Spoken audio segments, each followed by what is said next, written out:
আসসালামু আলাইকুম, আমি জুবায়ের। আজকে টিউটোরিয়ালে আপনাদের যেটা দেখাবো সেটা হচ্ছে কিভাবে আমরা একটা ক্লাস রিমুভ অ্যাট্রিবিউটের মাধ্যমে ক্লাসটাকে রিমুভ করব। ঠিক আছে? আর এটাতে কি কি কাজ করা যায় সেটা দেখব। তো এটাকে এটা 14 নম্বর হবে।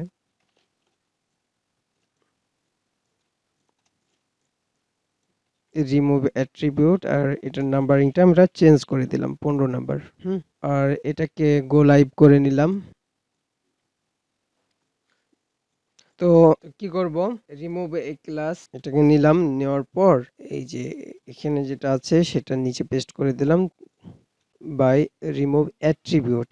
তো রিমুভ অ্যাট্রিবিউটটাকে আমরা ধরবো কিভাবে, এভাবে আইডির মাধ্যমে আমি এটাকে ধরলাম, ধরার পর আমি কি করলাম, আবার এটাকে একটা ভেরিয়েবলের মধ্যে দিয়ে দিলাম। আর এখানে এই যে রিমুভ বা class remove by remove attribute, আর যে ক্লাসটাকে আমরা রিমুভ করতে চাই সেটা এখানে রিমুভ অ্যাট্রিবিউটের জন্য এখানে কি দিতে হবে, রিমুভ অ্যাট্রিবিউট যেটা আছে সেটা নিলাম। আর অ্যাট্রিবিউটটা কোনটা রিমুভ হবে, ক্লাস। আর এই যে ক্লাস, তো ক্লাসটা রিমুভ করার সাথে সাথে কি হবে, যে ক্লাসের মধ্যে যত যা আছে সেগুলো কিন্তু রিমুভ হয়ে যাবে। দেখেন ক্লাসটাকে আমি অ্যাড করলাম, এটা রিমুভ করার সাথে সাথে সকলগুলাই কিন্তু রিমুভ হয়ে যাবে, এটা মনে রাখতে হবে। এর মধ্যে দেখেন যে আমি এখানে রেড নামে একটা বর্ডার নিয়েছি, এটাকে যদি এর মধ্যে ক্লাসটা দিই, সরি এটা আইডি, আমরা যদি এর মধ্যে একটা ক্লাস আগে থেকেই ডিফাইন করে রাখি, তাহলে কি হবে, এরকম ভাবে একটা ক্লাসের কালার বর্ডার চলে আসবে। কিন্তু আমরা যখনই এখানে দেখেন যে এটা দিচ্ছি, তখন কি হয়ে যাচ্ছে, আগের গুলা এই যে এখানে একটু বুঝার বিষয় আছে। হ্যাঁ, এখানে দেখেন আগে থেকে কি আছে, বর্ডার আছে। আমরা যখন একটা ক্লাস অ্যাড করছি, এই বর্ডার সহ অ্যাড হচ্ছে, মানে আগের ক্লাসটা থেকে যাচ্ছে, তার সাথে সাথে একটা ক্লাস অ্যাড হচ্ছে।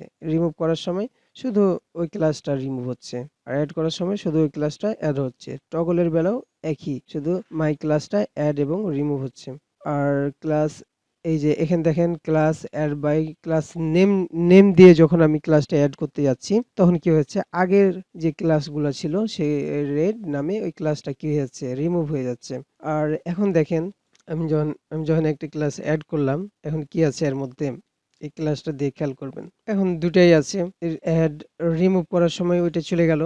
এখন যখন আমি ক্লাসটাকে মানে রিমুভ করতে যাব, এর মাধ্যমে রিমুভ অ্যাট্রিবিউটের মাধ্যমে, তখন দেখবেন যে এই ক্লাসটুকুও চলে যাবে।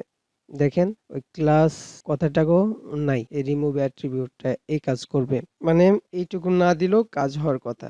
এই যে দেখেন চলে গেল, আর পুরো ক্লাসটুকুই চলে গেল। ঠিক আছে? তো এইটাই হচ্ছে রিমুভ অ্যাট্রিবিউট এবং সেট অ্যাট্রিবিউট এবং ক্লাস। তো বুঝতেই পাচ্ছেন এই তিনটার ব্যবহারটা কি, যে ক্লাস নেমের মাধ্যমে আমি ক্লাস অ্যাড করলে পরে কি লাভ হবে, আর এই ক্লাস লিস্টের মাধ্যমে ব্যবহার করলে কি হবে। তো আমরা বেশিরভাগ ক্ষেত্রেই ক্লাস লিস্টের মাধ্যমে ক্লাস অ্যাড করব, আর রিমুভ করব, টগল করব। ঠিক আছে? আর যেগুলাতে দেখা যাচ্ছে যে ক্লাসটাকে রিমুভ করা দরকার বা সেট করা দরকার, রিপ্লেস, তো সেক্ষেত্রে আমরা এটা করব। তো আজকে টিউটোরিয়াল এ পর্যন্ত। আল্লাহ হাফেজ।